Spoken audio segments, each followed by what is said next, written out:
inform you of the laws that you have violated, both state, federal, and international laws. You'll want to pay attention to what I have to say.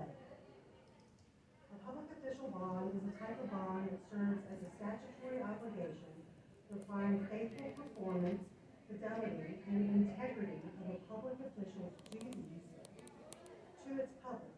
This bond is one of the oldest forms of written guarantee that requires a person to obtain to qualify for the office. We are each bonded, insured, and carrying individual liability insurance.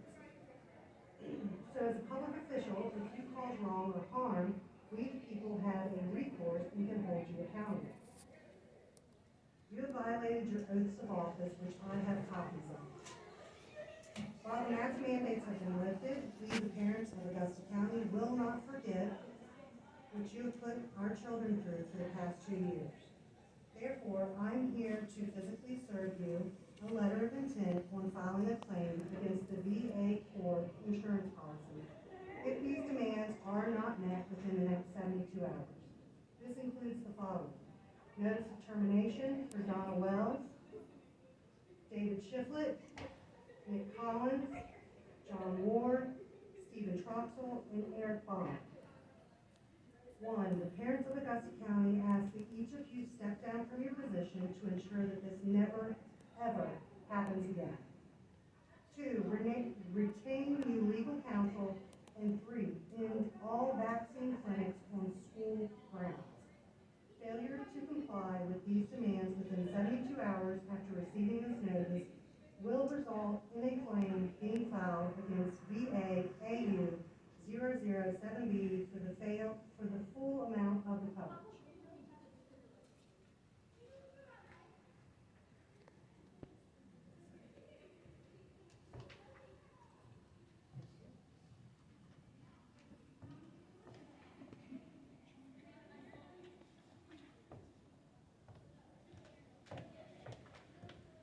Now I was told that the sheriff can give this one to the gentleman that's missing.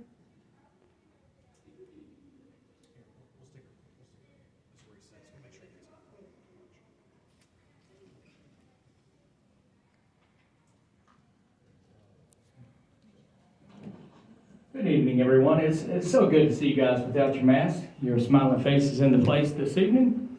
My name's Rick Hanley, and I just wanted to say I will forever remember the day that Governor Youngkin signed Bill 739 into law, empowering parents regarding making health choices in the best interests of their children. To see children cheering as the bill was signed will always be etched into my memory.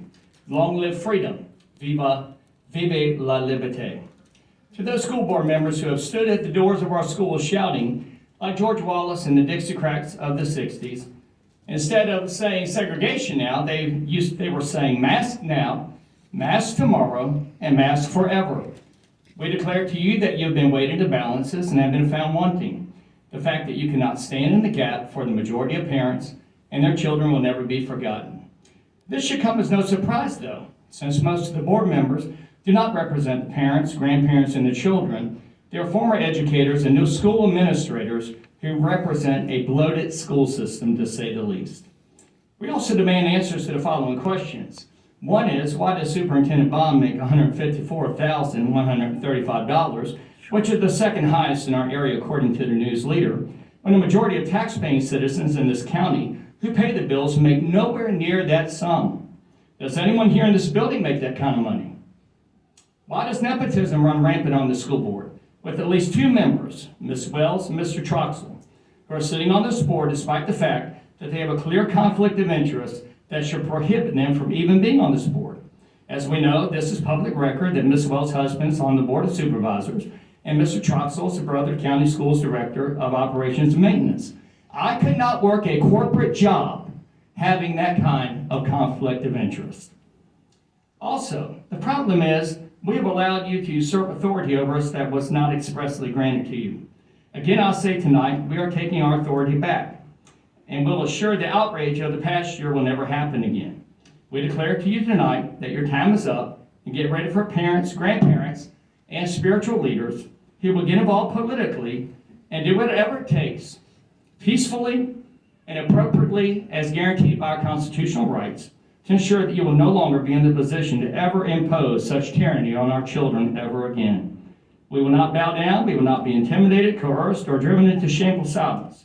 We are tired of being portrayed as bullies, intolerant of others, etc. ad nauseum. We will not fit into this narrative no longer, for it does not work, for we are focused, disciplined, and guided by resolute faith in God and a determination to see this until the very end.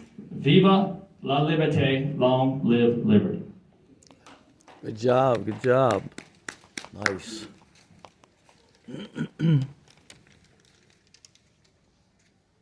job. Hello, my name is Joshua Cox, and I'm a student at Riverheads High School. I want to thank the Augusta County School Board for finally getting rid of the muzzle mandate in schools and on buses. I do have one more concern about COVID-19 policies. I would appreciate if the board would consider allowing students to sit and talk with each other at lunch. Currently, we sit beside each other in our classes and many hang out after school, but we just can't sit together at the same table during lunch. I feel that many students would appreciate sitting together at lunch, and I don't see it being a COVID-19 risk. I would also like to thank Timmy Simmons for his support in ending the mask mandates and standing up for the parents. Yes. I would Amen. also like to say that even though masks are optional, I'm not going anywhere. So I close on these famous words by Patrick Henry. Give me liberty or give me death. Good job. Good job. Thank you. Correspondence.